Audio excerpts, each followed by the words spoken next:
Hello. How was Thursday, Friday for you? Set your first 2 rounds for us. Yeah, it was good. Oh, you asked me a question? Yeah. Sorry. What went well out there? What was working well? Just kept the ball in front of me. Didn't make a lot of mistakes. When I was out of position, I was able to scrape a par or get up and down. So far, relatively stress-free. And, that's very unlikely for a Pete Dye track, let alone Sawgrass. So hopefully I can keep it up. It's been an especially solid start to the season. It feels like anything you worked on in the offseason, you feel like it's paid off this year? Nothing really. I mean, I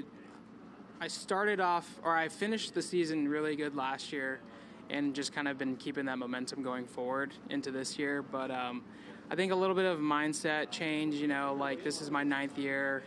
Kind of a change of perspective, I guess you could say, for golf in general in life. So maybe that's what it is. But it's good to kind of ride this wave that I'm on right now. What's the change of perspective?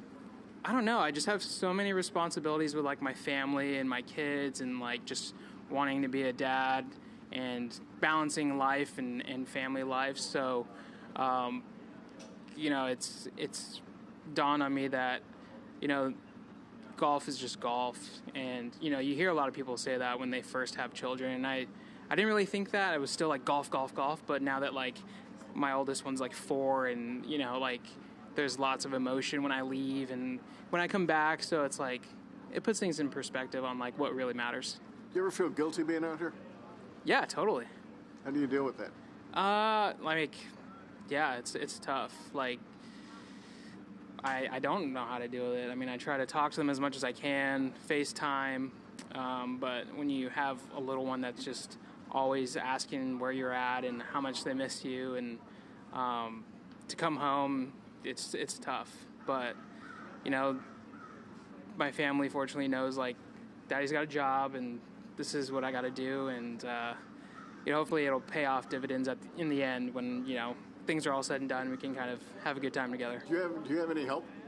Does your wife have any help? Yeah. We have some nannies. We have some family that help us. So, but she's, been holding down the fort at home kind of, on her own a lot. So for the last 3 weeks so far, I mean, she said since the start of the season, I've been home for 1 week. So that's kind of tough.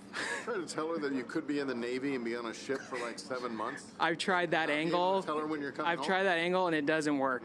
Good try. I've tried. It doesn't work. As it relates to this course, JJ, do you find it better to kind of slowly move yourself around without mistakes, or guys who make 9 birdies and 2 doubles, who have firepower and get slowed by mistakes, but is right. Firepower important here? I don't know. I think there's definitely a positive to kind of being mistake free, but then when you kind of get thrown into the thick of it, then you're not really expecting it. Whereas guys that make a double and then make a birdie and make an eagle and another double, I don't know. I like stress-free golf, so I'd prefer to keep it that way if I can. Have you seen the forecast for the weekend? Yeah. What do you think it'll be like just playing here with gusts up to 30? Really hard. I mean, we got it pretty bad last week at Bay Hill on Thursday, and I was one of the first couple groups off too. So it was 50 degrees and 35 miles an hour gusts. So I don't know. I feel like if I can get around that place, at least it kind of prepared me for what's to come this weekend. There's so much trouble here when it's gusting. It's just a lot of do all you can and then hit and hope. Yeah, it's just conservative targets, aggressiveness to conservative targets, and that's kind of what we've been trying to do. The motto this week is just playing smart, aggressive, and greens are good here, fairways are good. Proximity is not. I mean, it always pays off to hit it close, but if you're hitting a lot of greens, you're not going to make big numbers. So I think come the weekend, that is going to be, the number one task is, fairways and greens. Aside from the mindset change, is there anything that you've developed specifically in your game recently that's been helping you out physically? Yeah, I think I'm making a little bit more putts, kind of mid-range putts. I've been putting a lot better, at least I feel like I am. I don't know if statistically I am, but as long as I feel like I'm putting better than I've had in the past, that kind of bleeds into everything. So I think the putter's been a lot more stable as of recent months, and yeah, just ball striking's been solid too, and just trying to maintain what I've been working on and rolling with that. You don't look at statistics at all ever? I will, but I know like tee to green I'm pretty good, and usually my putting's kind of on the rocks, but I don't know what I'm at this year, or this week. How long have you been in the lab, putter? Since this year. Okay.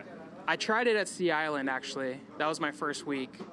So I played one competitive tournament. I missed the cut, but it wasn't because of my putting.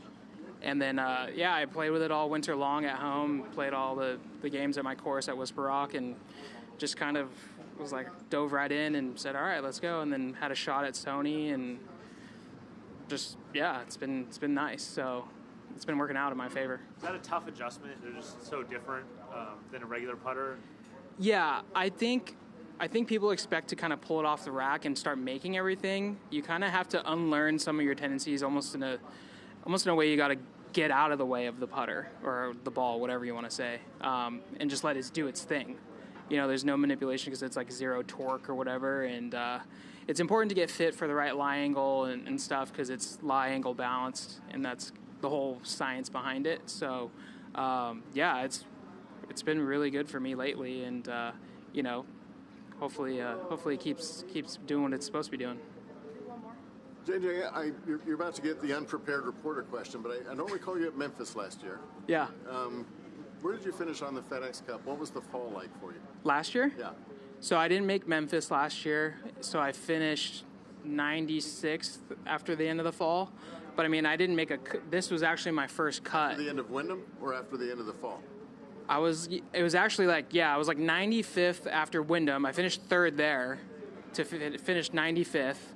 And then I played almost every fall event and had a couple top 10s, maybe one top 10, and still finished like 95th or 6th. Did that do anything for you, the fall?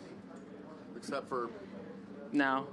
a couple $1,000 here and there? Yeah, some money, a nice trip to Japan, and it was nice to secure my card, relatively early in the fall. I mean, I didn't make a cut until the Players last year, and I was in the first two signature events, and I was just not playing really well at all. So I don't even think I made more than 15 points till Detroit. So I was in a bad spot. But when you look at everything, what's happening going forward, is there any relief to have done what you did at Honda and PGA National? And Yeah. playing well now to kind of get ahead of things? Yeah, and I feel like that's kind of the mentality that I have this week is like I feel really kind of freed up, like I have nothing to lose. I'm in a great spot to make a run at top 50, top 30 by the end of the year. So, just keep playing good golf and just try to feel like I got nothing to lose. Have you ever called it the Honda, or is it just? I still do. Okay, good. It's just easier. Comes out of the mouth easier.